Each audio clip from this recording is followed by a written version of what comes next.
Welcome, ladies and gentlemen, to another episode of New Book Who Dis. I am your host, Death Metal Hero, and tonight I have Chimera hanging out with us. What's going on, man? How are you? Hey, thanks for having me. Absolutely. Thanks for coming to hang out.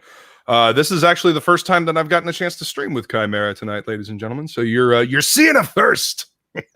I've seen him in the chat. You know, I mean, you encounter people in the chat, but don't actually get a chance to talk to them all that often. So this is awesome.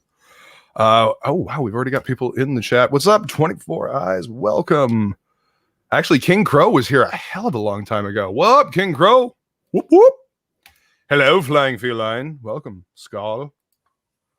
And Bob got us on in the background. Excellent. Thank you all for coming to hang out.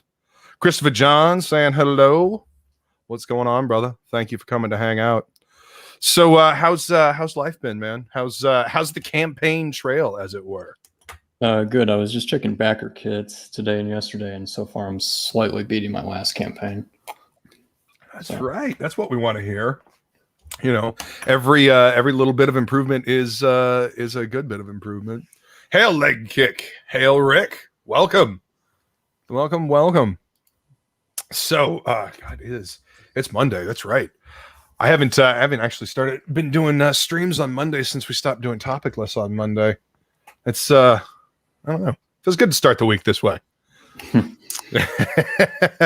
So, what are you reading right now, Chimera? What's tickling your fancy as far as story wise? It can be a novel, it can be a comic, you know, whatever. Anything that's really standing out? Yeah, I'm still trying to read John Carter. I got it for Christmas, and so far I'm still on chapter 1. Oh, awesome. Like the original John Carter of Mars. Yeah, Princess of Mars. Fantastic, man. I love Burroughs. Just a lot of, it's been forever since I've read it. But yeah, always a lot of fun. I tried watching the Disney movie a few days ago, and I'm like, okay, they didn't get most of this. Like they combined book 2 with book 1. Plus, it was made by Disney, so I knew that. Yeah, I mean, you know, the sad thing is that what's up, Amanda B? Welcome. The sad thing is that poor Taylor Kirsch, he just cannot seem to catch a break. What's up, Joe? Thanks for coming to hang out, man. Yeah, he was Gambit. He was Gambit in that awful Wolverine Origins movie, and he was in that the John Carter movie. And I mean, for what it's worth, I enjoy the movie, but I realize it's not a direct adaptation, but I thought it was good for what it was. But what are you gonna do? Again, yeah, Disney. Yeah, I don't think we're ever going to get Gambit ever, which is kind of maybe a good thing. They'll probably screw it up. I mean, we definitely didn't get an accurate representation of Gambit in the Foxverse. I don't know. We'll see. We'll see what they do with the X-Men in what Disney does with the X-Men. I am simultaneously terrified and curious, if that makes sense. Like, I'm curious to see if they could actually do it properly, but I'm terrified that they're just going to go about it the completely wrong way and fuck it up horribly. That'd be hilarious if they got Danzig to play Wolverine, because he's actually 5 foot tall. Because I think he didn't audition for the 2000 movie. Did he? There was something about that. I think he wow. Yeah. Huh. That's a hell of a thing. I mean, he looks a bit like Sigourney Weaver now, though. Oh yeah, he aged, but back then he could have played Wolverine. Oh yeah, I mean he's the perfect height for it. I mean, wasn't it John Byrne that said Wolverine, his version of Wolverine was based on like Clint Eastwood or something like that? I think so. Yeah, I mean at least, yeah, I think that's what he said. And then I remember when they were just getting the movie together, like doing concept artwork, somebody concepted Mel Gibson as Wolverine, which that could have worked as well, back in the day. He's too tall. Well, I mean, so was Hugh Jackman, and that worked out well for us. Danzig is too old at this point, and he's a douche. Sigourney Weaver is 6'5". God damn, is she really? No, she's 5'11". She's 5'11". What are you telling me, Leg Kick? What are you doing to me, Gary? Huh? Like, come on, running the stream here. I can't go verify this shit. Thank you, Chimera. Maybe in heels or something. Well, I mean, hey, in heels, anybody can be any height they want, right?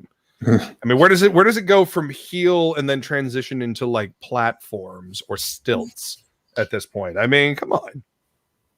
I don't know. What's up, El Gargoyle? What'd you say?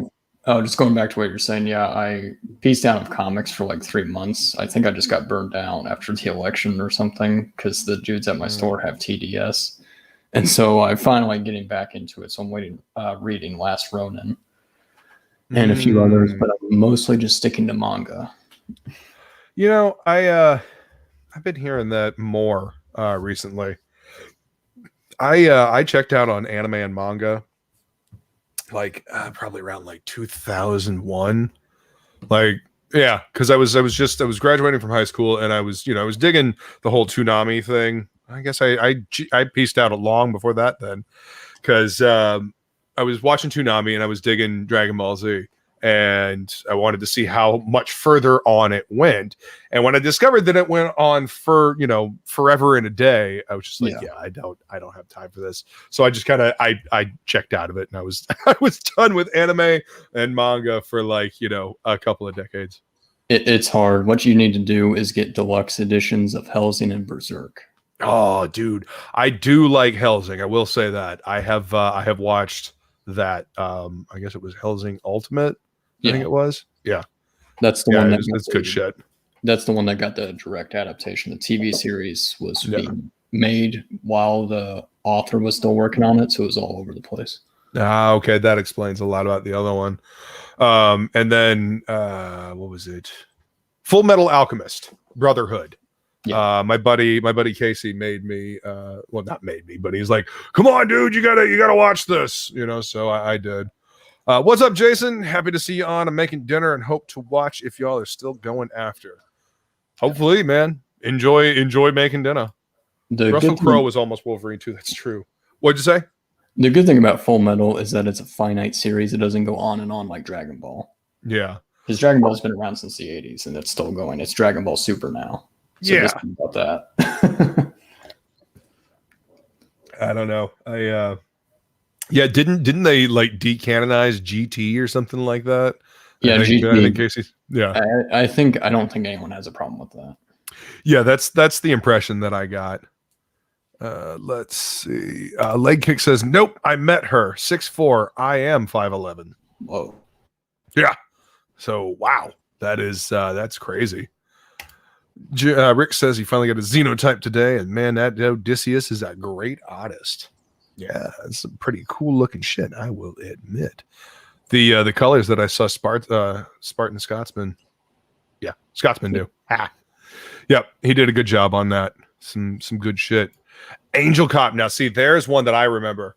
I was showing you the VHS tapes up there. I actually have on where is it? Almost these over here are actually bootleg tapes that I would go to Blockbuster and I'd rent the anime on VHS and I'd record tape to tape and I'd put like several on a VHS tape. So I had this big old collection of anime bootlegged. It's funny now because VHS tapes aren't a thing, but I mean, Blockbuster isn't a thing. I mean, for like a split second, I didn't know what you were talking about. I'm like, oh yeah, that existed.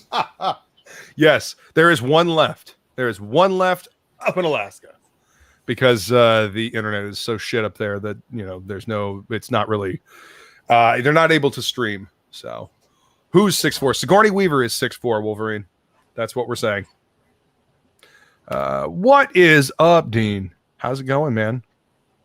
Good day, everyone. I am the man called Dino Sabi, the man with the plan for the land down under, and I just want to remind you all to back the company, man, because it's the last day. Amazing avatar. Yeah, his avatars always crack me up. The eyes just bugging out of their head. What's up, Silvar? The original theme from Full Metal Alchemist was better than the one from the remaster Brotherhood. Oh, okay, the musical theme. Or Devilman, not the Netflix trash. Not familiar. I didn't know what the fuck that ending was. Yeah, I heard about the original ending to Full Metal Alchemist. That's real dark. Like, that's real dark. Yes, she is tall as fuck. I mean, wow, everybody all about Sigourney Weaver. What?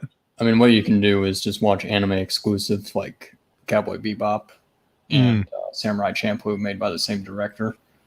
Oh yeah, I love Cowboy Bebop. That was actually one of the last things that I really enjoyed before I checked out. I enjoyed Trigun, and I enjoyed Cowboy Bebop, and that was about the end of it. Like my introduction to anime was Akira, Ghost in the Shell, Armitage 3, and Demon City Shinjuku. Oh, and Vampire Hunter D. I was just about to say that. Yeah, and Vampire Hunter D, the first one. The second one's all right. You know, it's a little too much CGI for me. Bloodlust actually aged pretty well. Yeah, like it looks like it was made today.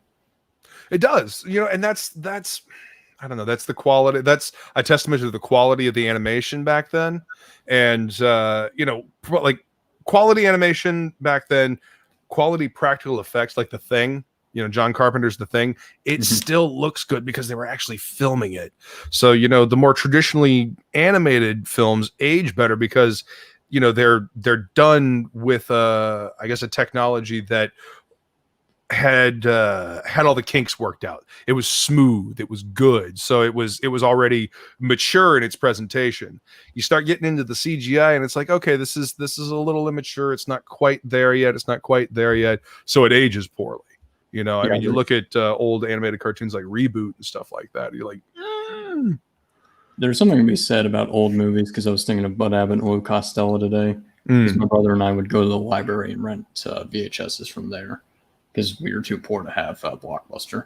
And so I was just watching one of the movies like a few days ago, and I'm like, wow, they actually like give a shit. Like the acting is good in these movies, even though it's made in the 50s. I'm like, yeah, they actually give a shit, instead of today where everything is mostly CGI. And I don't know, I don't think most actors actually care what movie they're in.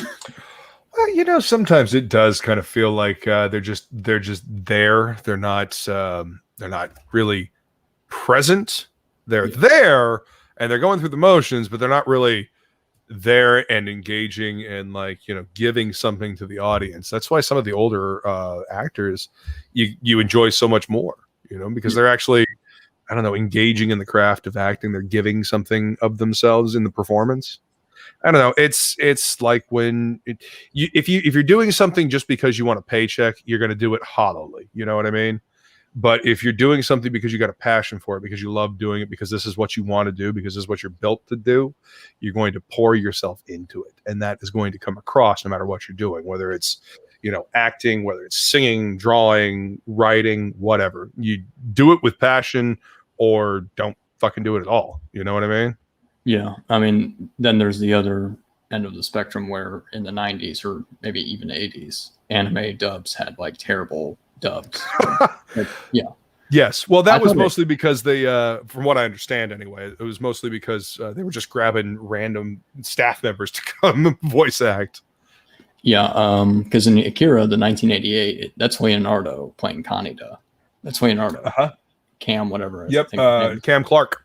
Yeah. Cam Clark. Yep. He was also Liquid Snake in Metal Gear Solid.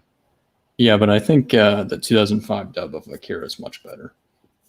Because they got professional voice actors to come in and do it. Johnny Young Bosch, I think. Yeah. Well, I mean, Cam Clark is a professional voice actor, but I remember because the Akira that I was introduced to was the original dub with Cam Clark, and I remember watching it again with the redub. What Johnny what's his name? Johnny Young Bosch. Johnny Young Bosch. Yeah, he's the same dude that did the voice for Vash the Stampede in Trigun, the Black Ranger on the second season of Power Rangers. Yeah. No, he's good. He's real good. I dig it. I dig his work. But yeah, I don't know. They could have left Cam in there. I like Cam.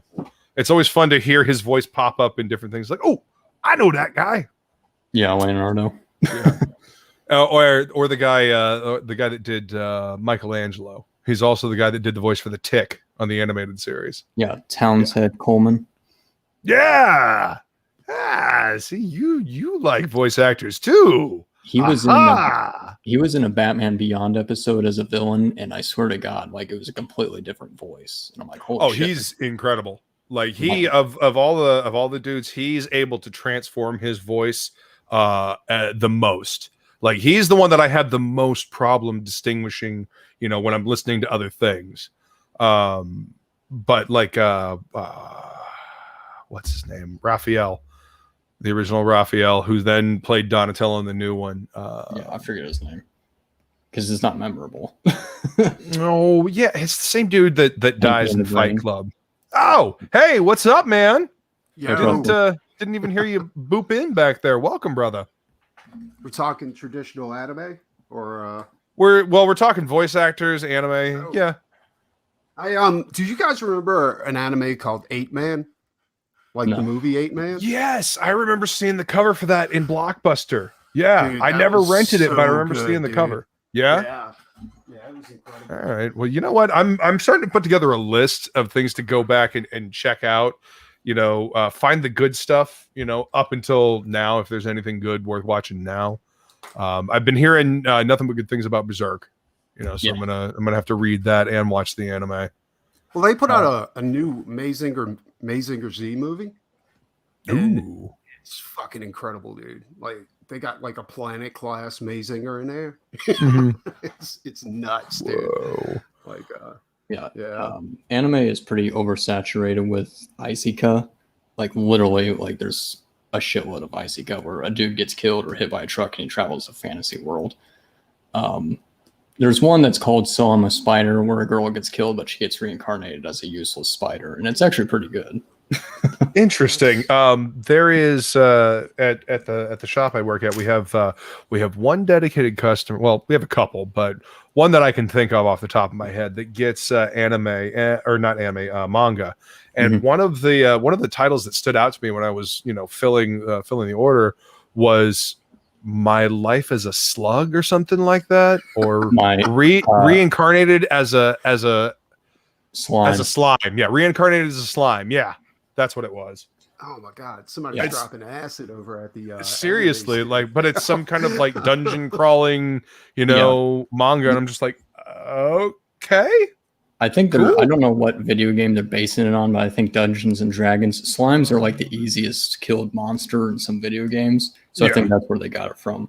The dude is like a 33-year-old virgin. He gets stabbed, and while he's dying, he wants his friend to wipe his computer all the porn, and then he travels to the place. That's a homie. Yeah, and then he's like a slime, but he's like omnipotent, like he has all these powers. all Oh, right. that's incredible. Oh god. Yeah, there's some funny shit. Yeah, see, and that's the thing. Hail, Lord Crackhead, what's up, man? And see, that's the hey, Lothar, what's up? That's the thing about stories is that, and manga is proving it. You can have a comic book about fucking anything, doesn't matter, but you have to have a compelling story when you're telling it. Doesn't matter what the setting is, you got to have a compelling story. And sometimes the setting can help with that compelling story. Sometimes it can just be a backdrop, Image Comics proved that artwork isn't enough. Yeah. Yes. You need you can't just have Very insane much art. so. Like you have to have a good story. Yeah. I was told Wildcats didn't have good writing. Is that true? I never read that one. It did not. I mean, Alan Moore came on and did some Wildcats a little later. I think around the time Travis Charest came on as the artist, the writing got significantly better. In the beginning, it was just kind of, from what I remember, because it's been a long time. From what I remember, it was just, I don't know, little trope-ish, very, very superhero tropes, like the usual superhero fare, which is fine. Well, but these they guys were were like, we're leaving Marvel because we want to do our own thing. Mhm. And then they all went and created the X-Men.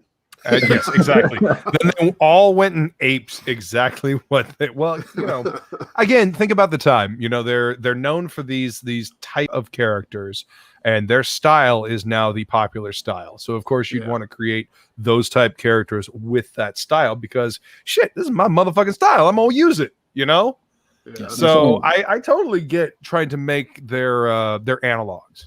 I mean, there's we make only analogs two. of Superman, Batman all the time. Yeah, there's only like 2 image titles I can actually say that's like consistently good as Pit and Spawn, because like Pit is Pit was insane, dude. Yeah, and But, Spawn and those are a little bit off the beaten path. Go ahead, Chimera. I was just gonna say Spawn's pretty good if you just stop at issue 100. I haven't made it to issue 100, but it was good. I think Todd McFarlane was one of the ones. Him and Eric Larson, were one of the ones that actually created something pretty original. Yeah, and Todd was a little bit more like wiser because he knew he wasn't the best writer. You know what I'm saying?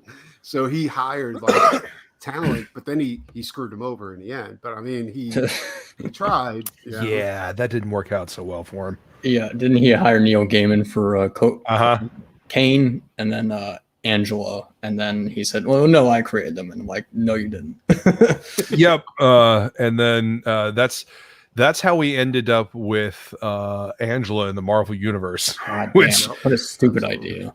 Well, I mean, you know what? Oddly enough, the way they posed it, it kind of works. I mean, it's still jarring to see Angela in the Marvel Universe, but I mean, it kind of works.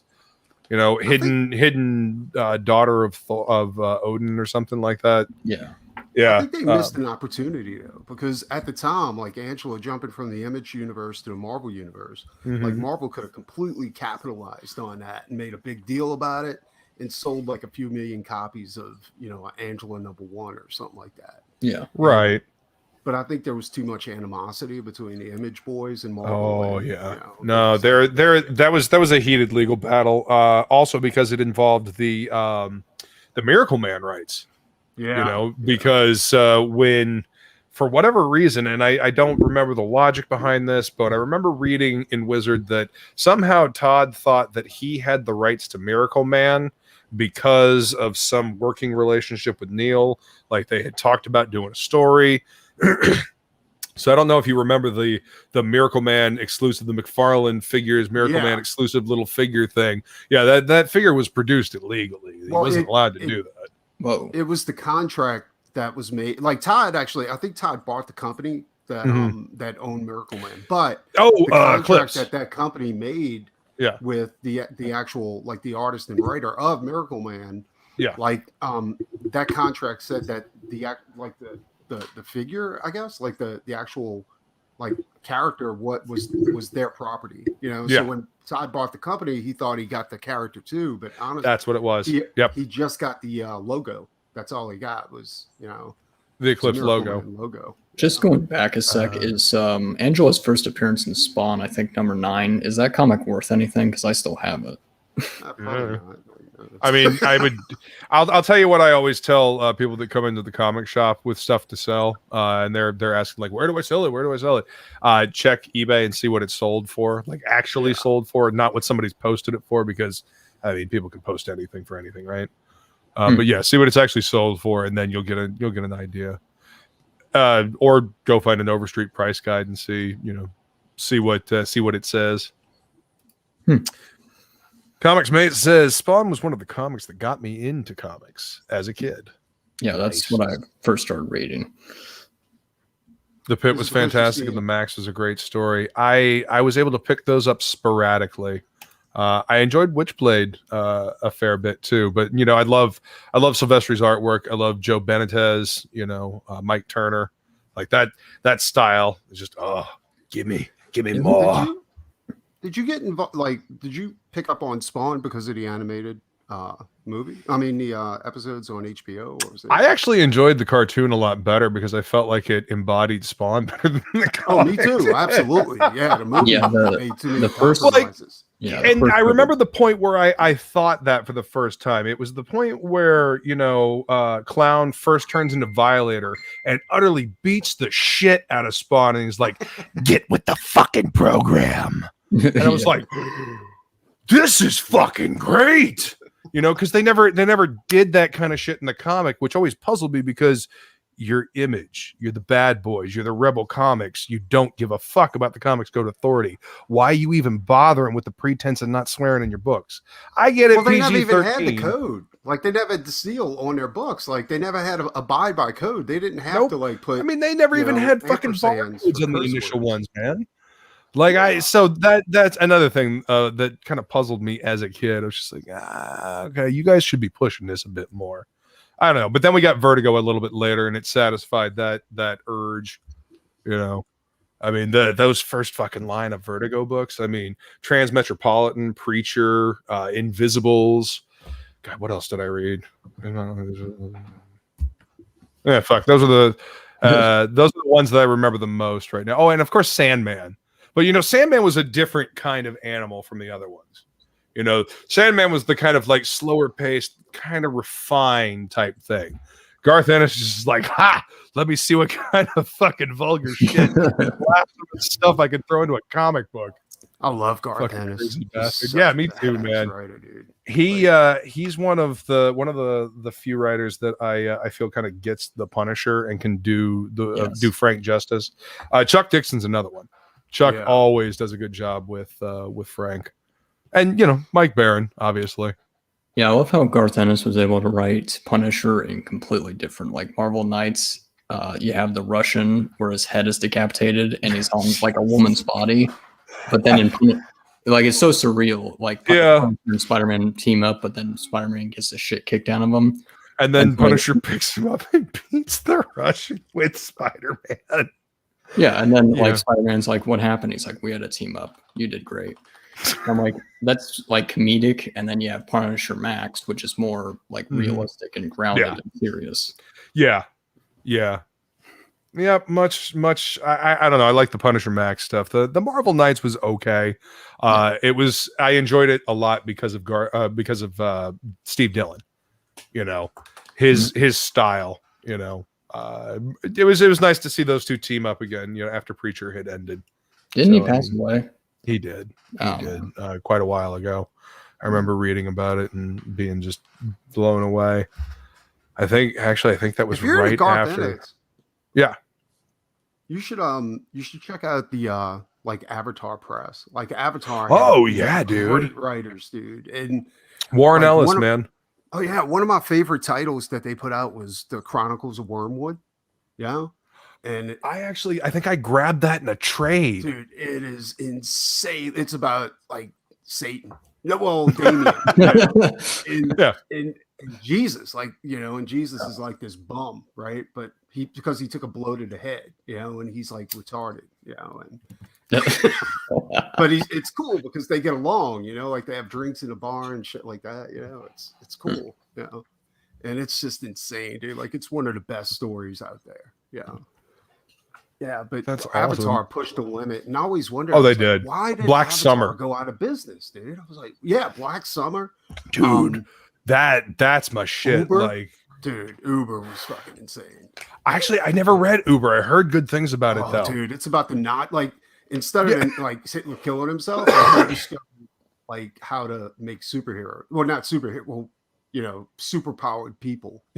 Yeah. And it was like 1 out of every what up, Pedro? Or something. Yeah. Like 10,000 people had the gene that they could go ahead and like up. Dude, it is insane, dude. It's bloody and it's just fucking crazy.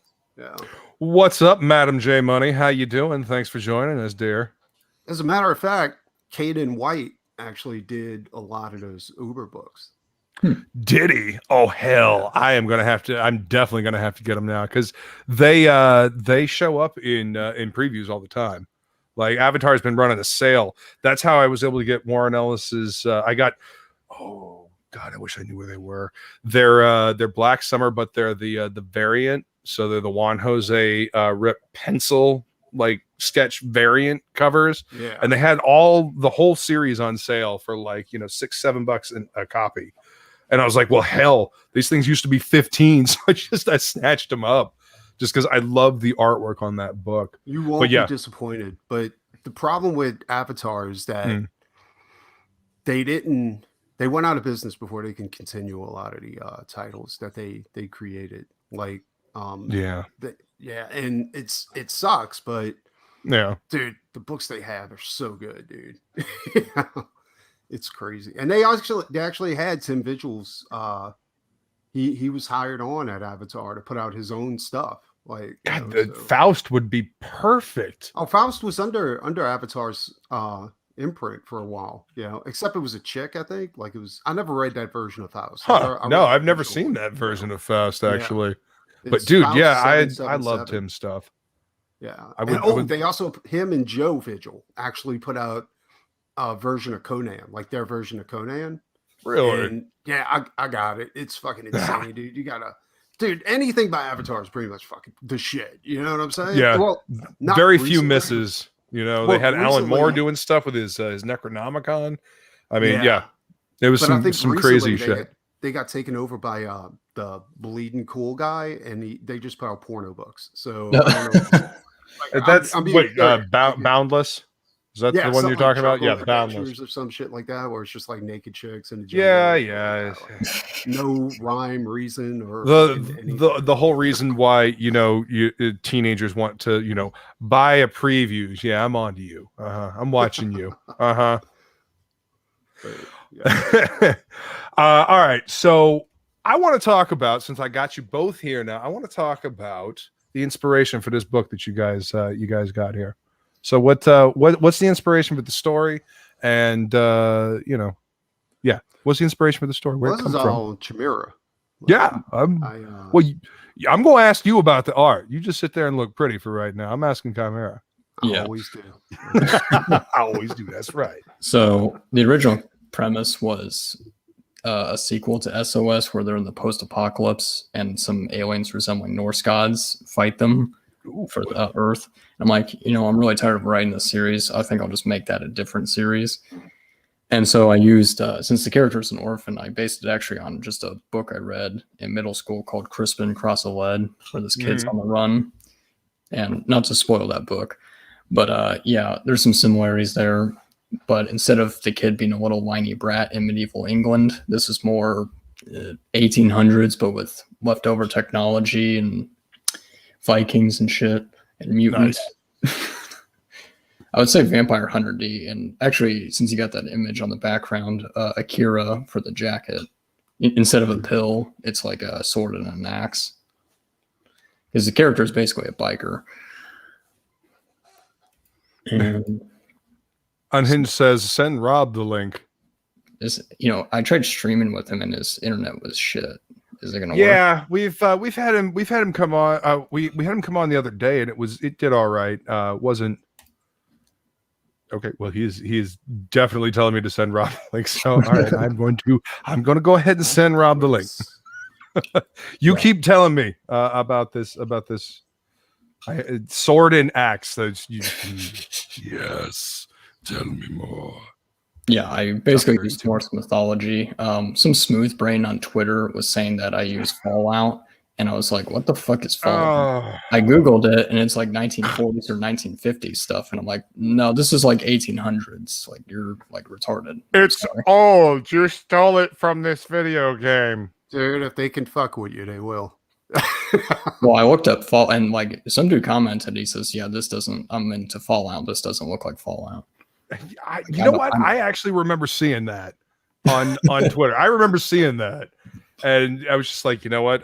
I've reached my limit of dumb on Twitter for today. I can't do this anymore today. So yeah. One of the preview images is that image you have right there, and he was saying King Arthur, and I'm like, okay, look at the image. That's Tyr. That's a god missing a hand. That's Tyr. That's Norse mythology, not Celtic. Like, you fucking sped. You sped, yeah. Well, that unfortunately, this seems to be indicative of our culture that we live in. Like, nobody wants to do a single bit of research anymore. Nobody wants to look into anything. Nobody wants to verify anything. Nobody wants to read past the fucking headline. This ridiculous clickbait society that we're in. There's no depth. No fucking depth, and that's. Sorry, that's a thing that irritates me. That's why these stories suck. Well, last time I checked, Norse and Celtic mythology aren't copyrighted. I mean, ask Marvel about whenever you try to play it safe, your stories are going to suck, dude. You're not pushing the limits if you're trying to make everybody happy with you. You know what I'm saying? Like, just no, Vampire Hunter D and Akira, like, those are like some of the biggest influences. Like, there's mutants and shit, and then there's gods, and then I know Lovecraftian entities is kind of overdone, but I fucking love Lovecraft. I do too. Yeah, you know what? But Lovecraft, you have so much freedom with Lovecraft. You know what I'm saying? Like it's such a big universe. Yeah. Yeah. Well, yeah, the world, the universe that he built is, and it's so open ended that you can build onto it. You can add certain things, and also there's the cool connection to the Conan universe as well. You know, by virtue of Robert E. Howard wrote shit that was distinctly Cthulhian monsters. I mean, obviously. Yeah, it was cool. Robert E. Howard was a brilliant fucking writer. I don't know why he blew his brains out. Yeah, there's a fine line between genius and madness there. So yeah, anybody that has true talent has a lot of fucked up shit going on in their head. Well, I mean, artists we're temperamental. Writers we're temperamental. It's I don't know. It's I guess it's part of the whole creative spark. It kind of. There's got to be a little bit of madness so you can see the world differently enough to make cool shit. I don't know. That's part of it. Yeah, it's got to be. All right. So I sent Rob the link. We'll see. Easy. We'll see, y'all. We'll see. Yeah, his cover really came out well, especially with Adam Brown coloring it, so it looks like Bisley or something. It's all of it is fucking gorgeous. All right, I am going to go ahead and bring this up. Speaking of Bisley, Preston is doing the 8-page bonus story if we hit a stretch goal, and he did the trading card as well. So nice. I extended it from 6 to 8 pages. So there's he basically is doing a story about biker Vikings, if that makes sense. Dude, yes. You can't get any cooler than biker Vikings, dude. You know what? I agree. With the shotgun. I'm totally all about this. Like I don't know. I guess you guys can't see. I've got the Mjolnir. So yes, tell me more. Give me more. But first, we should watch your trailer. Can you hear it? Is there audio?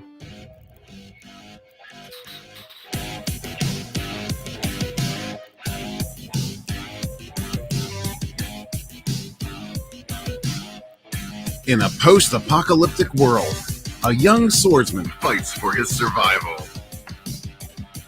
This science fantasy series takes place in the year 10,081 on the planet Vaughn.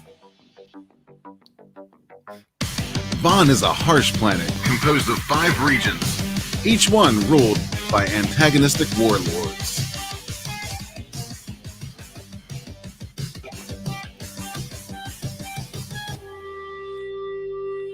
Our hero, Karl von Magnuson, is on a quest for revenge against the ruthless King Albrecht who murdered his clan.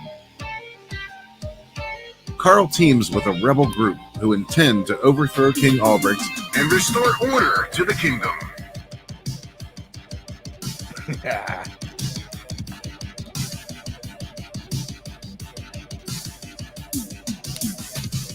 Don't miss this thrilling jaunt through the wastelands, only on Indiegogo.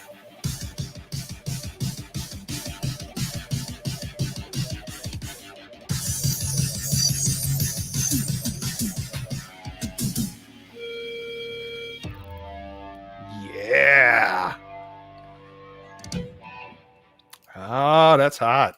Yeah, that's an actual soundtrack too. I paid for. So I don't know his name, but a dude did a soundtrack for me, so I might make that a stretch goal. That's awesome. No, I dig that. Surefire way to get my interest is some double kicks and some crunchy guitars. I ain't gonna lie. I mean, there's got to be something to follow it up, but yeah, that's the surefire way to. What's that? Huh? What? Catches my ear, my eyes follow. So let's see. You should get Death Metal Hero to do some vocals for the. That would be fun. That would be awesome. The last time I did that was for Butch Cleaver. Rotten Glory actually did he wrote the lyrics, and then I found some music to put it to, and I remember that. Then I did. That was badass. Where is Thanks, man? Where is Butch Cleaver? You know what? Nobody knows. Like he just up and disappeared at the end of last year. Ain't nobody seen. Like I've messaged him a couple times. I ain't heard nothing. because when I what's in the box with Matt for Butch Cleaver, I wanted to have him come on, talk about doing the song and stuff like that, but he's just gone, So I hope he's doing all right. I hope he shows back up. Me and Ink definitely miss him, So we'll see, Rot, if you're out there, let somebody know that you're okay, huh? Anyway, moving on to happier topics. Damn, look at Joe. Holy shit. Yeah, so I went through several colorists. It is almost obscene. Yeah, Marco is the only guy that's the actual colorist for the book. So that's the only guy that can color Joe Ball that I've found. Fucking hell. Yeah, and that shows pretty much everything. The Evil King at the top left, the Resistance on the right side, the Gothic architecture. It's like a Drew Struzan cover. It tells the story and gives you the characters in like one cool ass image. Yeah, I really like Karl because he kind of looks a bit like Trunks from Dragon Ball with the jacket. That's kind of what I was going for. I can see it. Yeah, I can see it. And I dig this right here. This arch. It almost makes it feel like he had just brought his sword up and it's some kind of, I don't know, energy or something like that. But it's also a halo around this guy. Just a lot of eye movement. I very, very much dig this image. Why isn't Joe in here? Where's Joe? This is badass. Okay, so doing any streams? Like I haven't seen Joe around. Like he was on my stream for Magic Hop launch party, but that's about it. Yeah, he I think he popped into an episode of Topicless for a little bit a while back. But I think that was the last time I was on a stream with him. I'll send him the link. If, Go for it, man. I mean, if he's up for it, But anyway, I want to go over your tiers here. But first, Testament is a 52-page, fully colored graphic novel inspired by Mad Max and Vampire Hunter D. This science fantasy series takes place in the year 10,081 on the planet Vaughn. Vaughn is a harsh planet composed of 5 regions, each one ruled by antagonistic warlords. Nice. Yeah, actually on the Ashcan preview one, you can actually see one of the warlords for the next book, that Chinese Japanese warlord. Perfect. That'll bring us into your featured tier here. Both covers and Ashcan preview. Yeah, Ethan was doing the Ashcan preview for Wreck Planet, and I think the guy for USA Assassin did Ashcan previews. So. Oh yeah, I mean, an Ashcan is a cool little extra. It's like a little, I don't know, a little mini book, like fun supplemental stuff. Let's see, great covers. See, everybody's digging that Joe Ball cover. Thank you, sir. Appreciate it. Silva slinging the links. All right.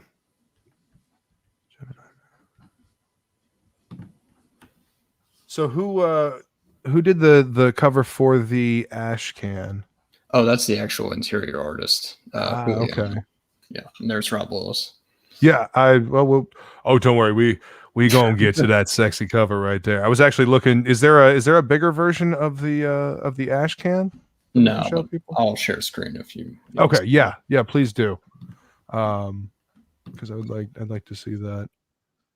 Well, that's cool. I do enjoy seeing the interior artists actually get to do the cover, because so often these days, interior artists, they're kind of just relegated to the interior, and they never get to bust out them cover chops. Well, what I like about this book is that the interior artist is really good. You know what I'm saying? Like usually it's not like you have all these enhanced covers because the interior artist can't sell the book. You know what I'm saying? Like exactly. But that doesn't make any sense to me, because if the artist can't carry the book inside, slapping a pretty cover on it is just false advertising. Exactly. Look at that splash page there. That splash page. Badass, that's why I picked this image for the background here. Yeah, absolutely, man. I'm sure it's badass. Oh, sorry. There we go. Yeah. So what I do with my books, they're basically like trade paperbacks. So there's interior covers each. So this is number 3 for book 2. Ah, okay. So there's a bit of Japanese weapons, but also kind of Chinese armor. So it's a mishmash. Right. Well, I mean, post-apocalypse, you grab whatever you can get. And the eye color is important to the storyline. You'll find out more at the end of book 1. Oh. So he's basically not human. Mysteries. Yeah, he's basically not human. And there's Karl. So, how long do you predict this story to be? Like, what's how many issues do you think you got in it? Yeah, there's going to be, the first arc is 3 books, and then we'll just take it from there. I have outlines. I'm writing outlines for future books, but we'll just take 1 arc at a time. That's the best thing to do. Yeah, instead of having like 10 or fucking 20 art books. Yeah. See, the problem. Yeah. I got this epic thing planned. Buckle up because we're gonna go for the whole hog. Okay, maybe just buckle up, buckaroo. The first one. Yeah. See, maybe just worry about the first one first. Yeah. That's the problem with manga. They run for like 36 volumes for 1 story. I'm like, okay, maybe just chill the fuck out. The problem with indie books is that whenever you do run for more than 1 issue, usually you don't get to those next issues. You only get the first. Then well, I mean, and that was with the old model, man. We've got, and I mean, I work in my childhood comic shop. I absolutely love being there. I love the back issues. I get sad when I go in and look at the wall and it's empty. I was thinking it, and then I had a customer come in. He picked up his stuff, and he turned around and looked at the wall after he had gotten his pull, and he's just like, what's up, man? Like, I was like, what do you mean? He's like, the wall. It looks sad. I mean, and I always go and I try to straighten them up, and I try to neaten them up so there's not gaps in the wall. So it's like text, center justified or left justified or right justified or whatever. But it was empty. There was nothing eye catching. There was nothing popping, no excitement, and I knew exactly what he meant. Like it is like the wall at your comic shop. Is that where you have like vintage issues or high price? No, the wall, the new comics wall. I should have clarified. Oh, sorry. Yeah. That's do you guys carry CG books over there, or is it just, we actually we had Lost Pages. One of my regulars, he came in and we were talking, and I was telling him about this really booming indie scene that I'm a part of, and I'm hanging out with like these cool people, and check out this cool book here. Here's a link to this this stream, and he started interacting, and he picked up Lost Pages. He backed it twice, so he got it twice. So he sold one of them to Vanessa, and she put it up on the wall, and it was there for like maybe 3 weeks max. And some dude picked it up just because it was an indie book, and he wanted to pick up an indie book rather than something new mainstream. Like, well, hell, I'd rather support an indie book. Well, I was like, right on, dude. Well, there you go. You could possibly get too, like the Lost Pages, and with all the stretch goals and everything, the cards. So I mean, he got the full on deal. It was cool. Well, and he was super happy, man. And this is an old dude. This is an old dude that has no clue about like backing books online and stuff, but he just discovered a brand new comic. So I mean, it's a thing. We just we gotta be good, we've gotta be eye-catching, so it's exciting, man. It's exciting, but I would love to have more of this stuff. Like this reminds me of comics in the 80s. Granted, I was really young in the 80s. Mm-hmm. But I would, go into comic shops and I would see these interesting books that I wasn't allowed to read because most of the indie stuff in the 80s was very much adult. Yeah, but mature readers for sure. But when I went back and that the early 80s is when we had like the fertile ground of like the Ninja Turtles and all the Crow, into the early 90s. I mean, it's just that. I don't know. It's an amazing time, and this reminds me of that, because there's this entrepreneurial spirit. Everybody's got their ideas. The artists are there. there's talent and drive. You know what I mean? Yes. I make it good, boogeyman. What? Living the dream. I don't know about living the dream, but I do enjoy it, man. You know what? I am enjoying it. I enjoy working there, and I enjoy doing this. I enjoy talking about indie comics. I love vintage comics, like anything from 80s on down, and that's one thing. Like, it amazed me at the local comic shops, like shit they would get in, like collections they would buy, and I'd be, oh my god, dude, and I'd be like, can you put that on the side? Maybe we can make a deal. Right? Or... Oh, see, there's a different wall that's behind me at the counter, and that's where we have like the key issues, like the first appearance of so and so, and like this artist as the cover, and all that stuff. King League, what's up? Welcome. Thanks for coming to hang out, man. We showcase some awesome comics here. I see the Joe Ball cover on this screen, and I see it over here as well. I mean, hot damn, that is a good cover. Holy shit. Yeah, he came up with the composition, so that's like not what I came up with. I'm like, I gave him a description, he gave me a whip, and then he gave me a second whip. I'm like, well, how about this? I'm like, oh, that's much better than my idea. And he knows how to compose that shot, man. That's fantastic. And then you just got this. This is just dripping in badass. Yeah, Adam Brown colored that cover, and so he's colored DC stuff actually, and what else? American Gods. That's it. And he's colored. You know what? Before. I thought I recognized that. I was picking up American Gods. Okay. Huh.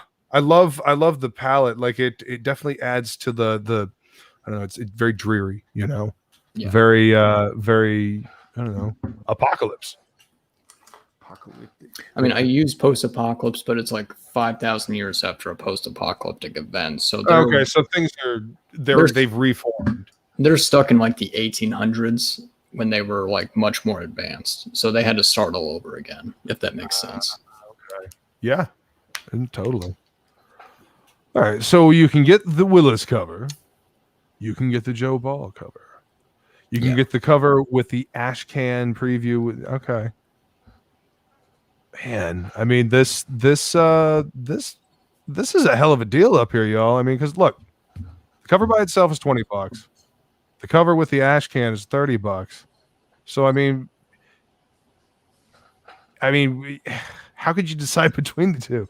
The featured tier is seriously the way you want to go. And we sold out we actually sold out of all of Preston's original art. We got just Willis left. Oh. Wow. Yep. I think they all went on the same day, actually, the first day I launched. $50 for original pencils? Oh. Yeah, Preston was saying you should have all more. I was like, dude, I think you went a little low on that, dude. All right. Yeah, fuck it, it's sold. Just skosh. Of course it's sold. Well, plus it includes all the books, too, so both covers in the Ashcan. God. So, yeah. I mean, hell, I would I would have snatched that. And Willis was saying, oh, you should have charged $1,500. I'm like, I kind of feel bad charging $1,000. But I mean, look at all that detail, dude. And it includes all the books too, and all the strip covers, all that stuff. That's fantastic. How many pages is this one? It's 52 for the main. And then I did read that up above, didn't I? Ha! Yeah. This is great. Yeah, I want Preston to do like a painted, like just Slain. Just do Slain, Preston. Just do that. Dude, I love Grizzly's Slain series. Like that shit was fucking awesome. Yeah. The original black and white stuff was badass too. Like that's one thing about 2000 AD. They had a real eye for talent back in the day. For sure. Well, again, back in the day, it's the same with Vertigo. Same with. Again, they're the people that were working in those jobs. That's what they wanted to do. They wanted to be there. They were trying to do the best. They were trying to do the best there. They weren't trying to, I don't know, make a jump to somewhere else. You know what I mean?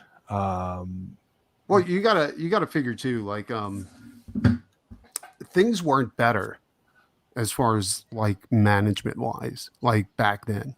You know, like if you look at the documentaries and all that kind of shit, like, and you talk to the artists, like they were getting Kirby'd.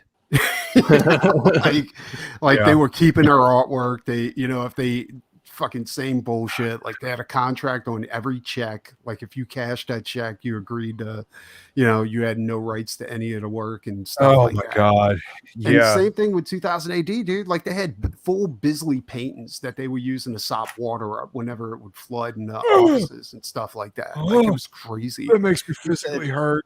Yeah, they would go get like a sleighing piece and put it on the floor and be like, "Hey, that's where you dry your feet before you come in this place." Wow! Don't tell me these things. Don't fucking tell me. But like you said, they wanted to do that. You know what I'm saying? They wanted to do the work. They were like, dude, and I don't think they really thought like 20 years, 10 years later, whatever. Like it Thank you for telling us that he fell asleep. Please tell him that we hang out. I appreciate you. Sorry, didn't mean to cut you off, man. No. I don't think they knew they were going to be rock stars. You know what I'm saying? Like, yeah. Well, I mean, and that's, you know, that's the good attitude to have. And let's see where I saw it over here. Is it up here? King League says, starting a project of my own, hoping to get some pointers by watching. Be passionate about your project. I guess is one that I always harp on.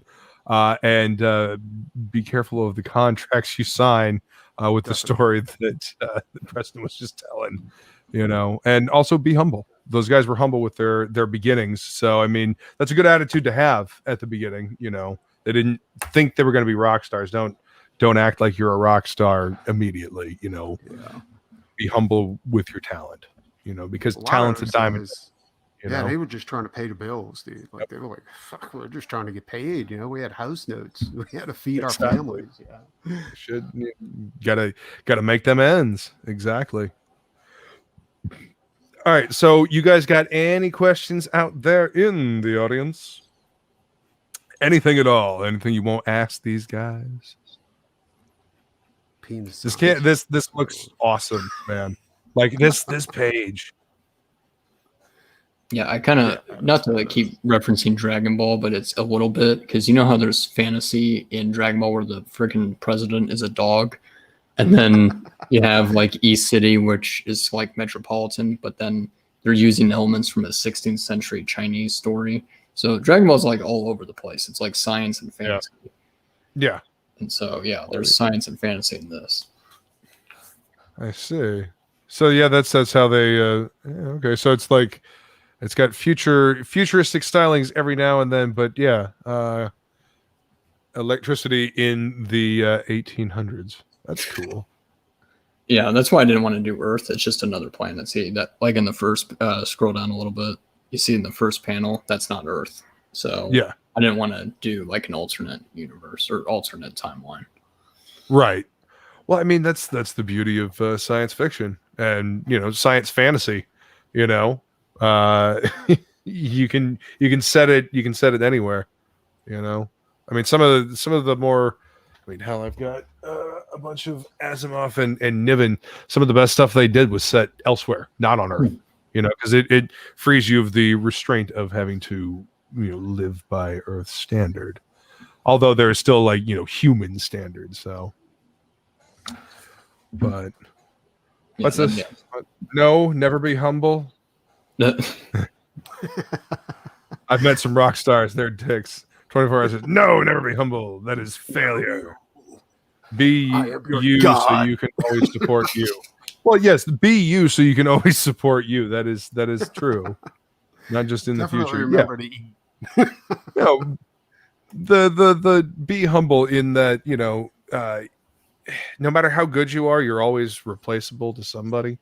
Exactly. But, you know, just keep being better than you were the day before, and, you know, be thankful and stay humble about it, because, you know, what is the age-old saying? Pride goeth before a fall. Yeah. Ain't nobody want to fall. We got too much fun to have, too many comics to make, you know. I mean, look at this. Mad Max in outer space. Yeah, someone came up with that. Like, I think it was a splintering, and I'm like, holy shit, why didn't I think of that? It's great. I mean, that definitely paints a mental image. It's fantastic. Yeah, I know, right? Mad Max. I mean, there's ancient technology that they'll find, and some crazy shit too. So like it's not totally Mad Max. They're not always looking for resources, right? Well, see, and that's the other fun thing about being on a different planet is that you can have all kinds of like ancient alien tech that can be discovered. You get to create this whole mythology for the planet itself. How did the humans get there? Or are they indigenous to this planet? All kinds of fun shit there. Let's see, but be confident. Yeah, always. Be confident in your skill, but don't be an arrogant asshole. That's really plus you can make commentaries on society, and you don't have to be held accountable for them. Well, because have a story first. If you got a message, the message is secondary. Have a story first. Entertainment first. Yeah, let everything flow naturally. Like when I was writing Doc Salem, like I was like,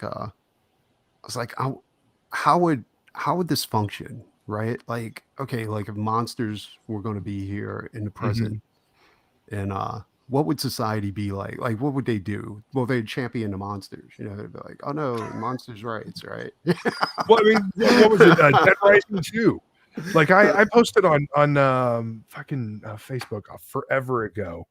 I'm fairly certain that if zombie apocalypse happened, there would be zombie rights activists. And my buddy Casey reminded me, there were in Dead Rising 2. The video game.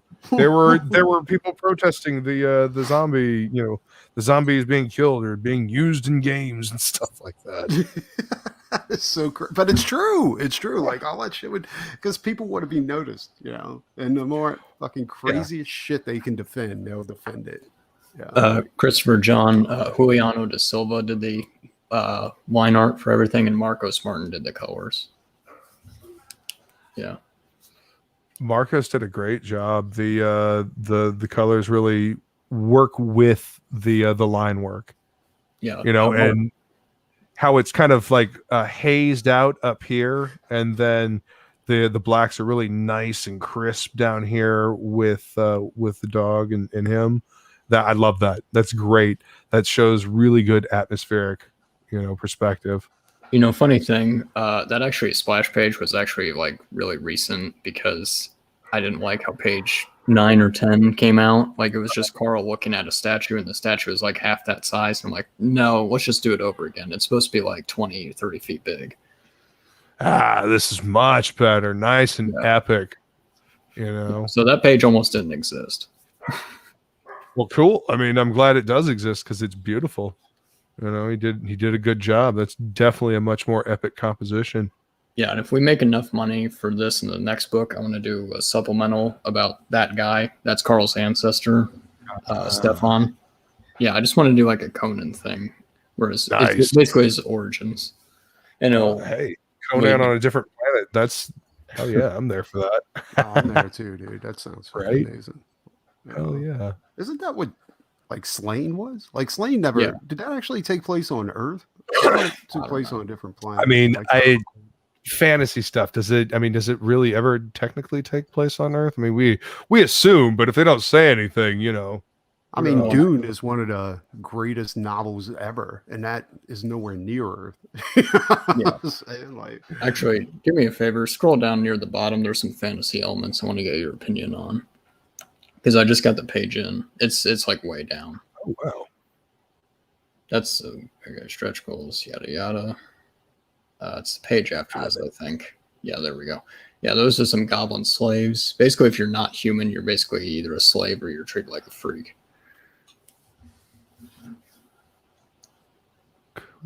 Because I mean, like that's what you would do. Like humans don't like anything that's different from them. Yeah. Seems. I mean, it fits for the world and the story that you're trying to tell. So yeah, not surprising. I mean, that makes me wonder what else is out there. What other kind of critters and creatures you know. Yeah, there's mutants and shit. It's not colored yet, but I'll show it later. And not in book 1, but book 2, there's a giant. I wanted to do dragons, but I didn't want to do the whole fantasy dragon, so I did. I think they're called worms with a Y. Mm-hmm. Yeah, wyverns or whatever. Yeah, actually, I like that, dude. I like that you're playing around with stuff like this. Yeah. Yeah, because like the dragons breathing fire is always overdone. Yeah. Well, I mean, yeah, it's iconic for a reason, you know. But you know, sometimes there's a fine line between iconic and trope, you know. Yeah. So you gotta be careful. So putting your own spin on it, always a good idea, always. So I'm glad you're doing the worm thing, you know. And also dragon, sometimes that evokes like a regal thing. Worm, on the other hand, you could do some pretty gnarly shit with that, you know.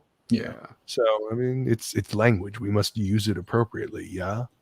Yeah, and all the royalty in this country, they're non-human. They're old gods, but like they're much taller and stronger and more immortal than humans. So obviously humans aren't going to rise up against them. They're too powerful. Right. they'll just smack them down. Yeah. Well, this is awesome, man. Any other questions while we're wrapping up here? Christopher John says the style is very dramatic. Dynamic. Oh, yes. Sometimes I wicks up my merds. Because worm is the term for old nerfs. Nerds. Now that's an actual F. Ha! That's awesome. Yeah, well, all right, well, whatever. We're both right. Mm-hmm. Let me show the most recent page I got from Juliano. All right. I was gonna ask if there was anything that you wanted to share before we wrap up. Yeah, so here's Karl captured, and I just like how he made the dungeon master just some idiot mongoloid. And he's actually, this is recent, so we've been doing this since 2019, like a few pages at a time. Good perspective on that too, by the way. Absolutely. Yeah, so he's improved in 2 years. Yeah. Like the water too, the way the water's splashed. Yeah. Is that water or piss? Let's just say water. Dealer's choice. I guess I could make it brown water, so it's like sewer water. Oh, that's actually a good idea. Thanks, Justin. Yeah. Yep. Yeah. Gross. And so they have like big ass like cable guns. Yeah. Wow. Hell yeah, man. This is looking great, man. So when are you expecting to fulfill, I guess? Yeah, I'm hoping for July, but I'm putting August because shit always happens. Ha! Yes, shit always does happen. Best laid plans of mice and men and all that, right? Yeah. Anything? What? Hello. Hello. Is there anything else that you guys wanted to? Anything else before we wrap it on up? Nah, yeah. Yeah, Preston's stretch goals are 6,000 and 7,000. So you get the trading card, and then I'll add 8 pages. Okay, actually, let's bring this back up and see where you're at in relation to that. So, yeah, we're almost halfway to the 6,001. Excellent. And so you got 27 days left. You're at 46 backers. So let's scroll down to the stretch goals. So trading card by our boy Preston. Excellent. Yeah. You know you want that trading card. So okay, what is this? What is this? What is this one? That's a trading card. If you back it during week 1, you get it. Very and cool. So he does like super realistic covers. I have no idea. Yeah. Like people keep asking me like, "Oh, did he use a model?" And I'm like, I have no idea. Huh. I don't know. It kind of looks like a. God, what is the term for the Italian comics that use photos? Fumetti. It almost looks like a really, really, I don't know, Greg Horn fumetti. I think that's the term for it. You know, they take photographs and then they kind of alter them and then they make comics out of them. You have little speech balloons and stuff like that. Anyway, it's a cool image. It really reminds me a lot of Greg Horn. You know? Yeah, just the color choice and the polish overall. Very cool. But yeah, y'all, we need to get them too. We need to get to them to 6,000 so we can get that trading card. You know you want it. Oh shit. What's up, Monstrositus? Where are you? There you are. What's up, Monstrositus? Hey, no worries, man. Appreciate you stopping by anyway. There's always the replay. Hope you watch. I will be doing more of these actually later this week. Tomorrow night, I got Topicless at 9:15 with my co-host Jason Boscom, of course, who has Absolute Book 2 currently on Indiegogo. And then Wednesday, I've got Anthony Figaro, at least. I'm not sure about it. Cool. Yeah, Anthony's my homie. We're going to be talking Justice City Chronicles. We're going to be another new book, Who Dis. So it's going to be a busy week this week. See, that title reminds me of that AOC cover, New Party, Who Dis. Yeah, no, that's because it's an internetism. You know, it's a new phone, Who Dis. You know, and you know, I thought, yeah, but it's been ruined. Yeah. Well, you know what? I'm taking it back. You know, I'm taking it back. How are you today?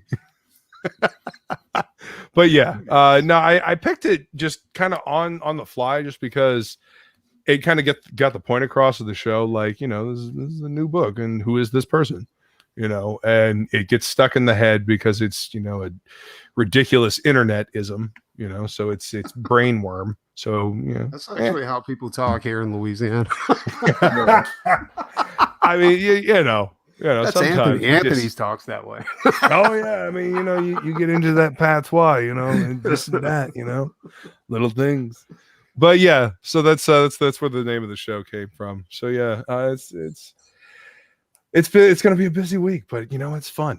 Look at this. Look at this. Go back this book now. You know you want to. Get this fucking feature tier want it. right here. Get it. Get it. You know, I mean, don't break yourself, but yeah, you know you want this book. All right, y'all. Unless there's any other questions, let's see. I got something planned for a poster. Going to be very Frazetta. Always a good route. Always a good route. Love me some Frazetta. If I could be, you know, a third the artist Frazetta was. Frazetta was a god. You know? Yeah. Just surreal. You know, just amazing. Painting with fire. That was phenomenal. Yeah. If you guys have never watched that, go seek it out, find it, watch it. Mm-hmm. I was watching Fire and Ice the other day. Also, yes. Also, very much yes.